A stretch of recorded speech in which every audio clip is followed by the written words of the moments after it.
Coucou à tous, voilà, deuxième épisode. Après l'agent littéraire, maintenant que le livre, est sur les rails, il va falloir qu'il soit publié quand même. Donc, après avoir écumé cette possibilité de l'agent littéraire qui m'avait quand même, voilà, fait espérer, laissé espérer, beaucoup, j'étais quand même, très décidée, à forcer un petit peu les choses, à tout mettre en œuvre du moins pour faire publier mon bouquin. Pourquoi? Parce que tous les gens qui l'avaient lu, autour de moi, objectivement, m'avaient fait un super retour.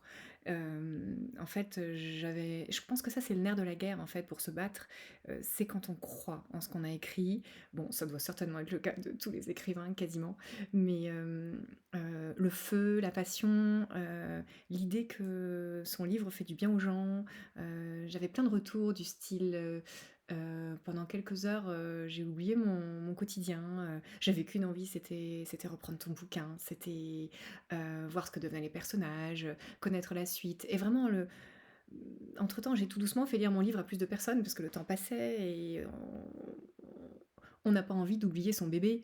On attend des nouvelles de cet agent littéraire, voir la vidéo numéro un et le temps semble long. Donc je dirais qu'avant de se lancer tout de suite dans un deuxième bouquin, on a presque envie de valider le premier, de savoir si, le monde l'accueille et bon, du coup, je suis revenue sur la petite échelle, même si au début, je visais très grand. Moi, je voyais tout de suite, la publication, partout en France, voire plus loin.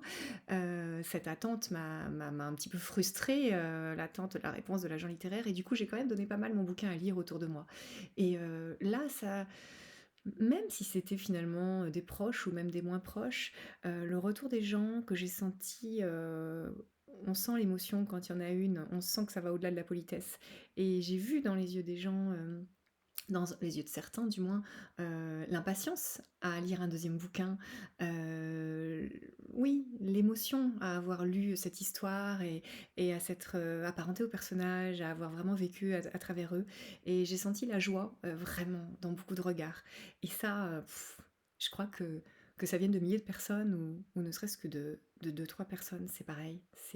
C'est tellement agréable d'apporter aux gens quelque chose, de permettre aux gens de les faire rêver surtout dans dans un monde comme en ce moment où il y a pas mal de complications. Donc je crois que voilà, ce qui porte, c'est quand même les lecteurs, voilà. Qu'ils soient très peu nombreux ou très nombreux, je crois que le feu est le même. Donc ça me donnait un peu le carburant de continuer. Alors cet agent littéraire, bien sûr, j'avais eu cette cruelle déception. Néanmoins, je me suis dit: «Bon, bah, maintenant tant pis, OK, passons par la voie classique et je vais essayer de convaincre, des éditeurs». Donc là, qu'est-ce que j'ai fait? J'ai tout simplement ausculté ma bibliothèque qui est très fournie. Bon, on la voit pas ici, elle est pas dans cette pièce, mais j'ai des pans de murs remplis de bouquins. Et là, je suis allée regarder toutes mes tranches de bouquins. Et j'en ai relevé, bon, en fait, c'est toujours les mêmes, hein. J'en ai relevé une dizaine, on les connaît tous. Gallimard, Robert Laffont, Calman Lévy, les éditions Belfond, Albin Michel, voilà, Hachette, tout cela. Tout cela, j'en ai relevé, oh, je dirais une dizaine, Seuil, Plomb, voilà, toutes ces éditions, tous mes livres, finalement, s'apparentaient aux mêmes maisons d'édition quasiment, tous ceux que j'avais, que ce soit des grands classiques, des livres beaucoup plus modernes. Donc j'ai relevé bien sûr, tous ces noms. À vrai dire, c'était quasiment, les seules maisons d'édition que je connaissais et je suis allée sur le site de chacune d'entre elles pour voir finalement, la posologie, pour postuler, pour envoyer un manuscrit. Donc vous verrez selon les maisons d'édition, ça change un petit peu. Parfois c'est souvent numérique, mais parfois il faut imprimer le bouquin. Donc une nuit où j'avais vraiment du mal à trouver le sommeil, je m'y suis attelée. Oh, 2-3 heures ont suffi, hein, pour tout régler, envoyer les manuscrits par-ci par-là, dès le matin aller dans une reprographie, imprimer mes exemplaires et dans la foulée poster en recommandé auprès des maisons d'édition ad hoc. Donc une fois que j'ai eu envoyé ça, qu'est-ce que j'ai regardé les délais de réponse? Alors, c'est là que ça commence à être un petit peu plus, déstabilisant.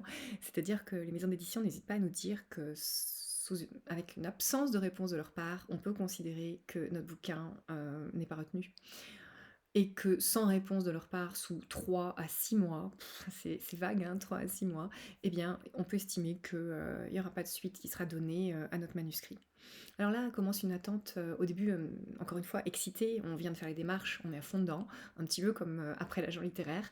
On va avoir notre éditeur bientôt, un des 10 là, on va être édité comme, Musso, comme, tous les autres, les auteurs connus qu'on a tous lus et c'est hyper excitant et on attend, tous les jours un petit mail, en se disant que peut-être que ça a été un peu plus vite que prévu.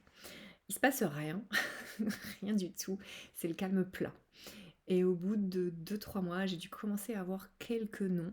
Il y a quand même quelques maisons d'édition qui ont pris la peine de répondre.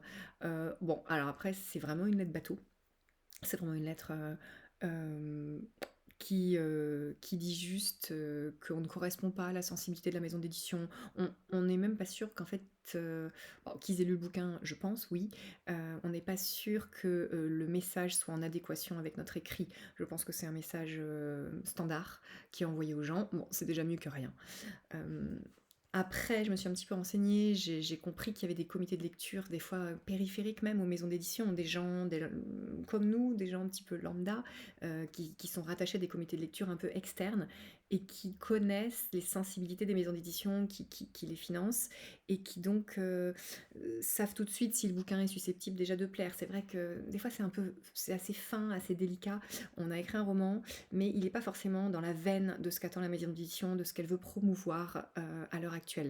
Et ça, c'est difficile de le savoir, même si sur les sites internet, on a quand même un descriptif de ce que des romans, des types de livres susceptibles de leur plaire. Je pense qu'il y a plus de finesse et que ça, on n'est pas forcément très à même de le comprendre, de le savoir, juste au vu du site internet. Donc je pense qu'il y a déjà des éliminations assez sauvages qui sont faites dans ne serait-ce que les 10 premières pages du bouquin, on s'aperçoit du style et ça ne correspond pas à ce qu'ils veulent promouvoir à l'heure actuelle.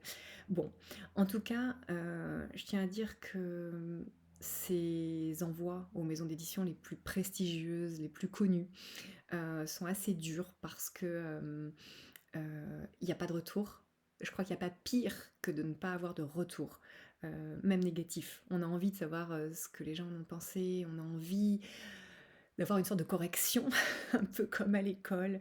On a envie de savoir si on est loin du compte, si on a été éliminé de peu ou au contraire de beaucoup, si on n'est pas du tout dans l'esprit de ce qui pourrait être édité un jour, si on est... voilà, on sait rien. Et ça, je crois que le silence, c'est vraiment horrible quand on attend, quand on est un écrivain, qu'on a envie, qu'on croit en ce qu'on a fait et que voilà, on est impatient d'avoir des retours. Ok, donc bon, il y a plein d'autres pistes, hein, mais le passage par les maisons d'édition classiques, encore une fois, un sacré sacerdoce, un sacré combat et très très peu de retour sur investissement.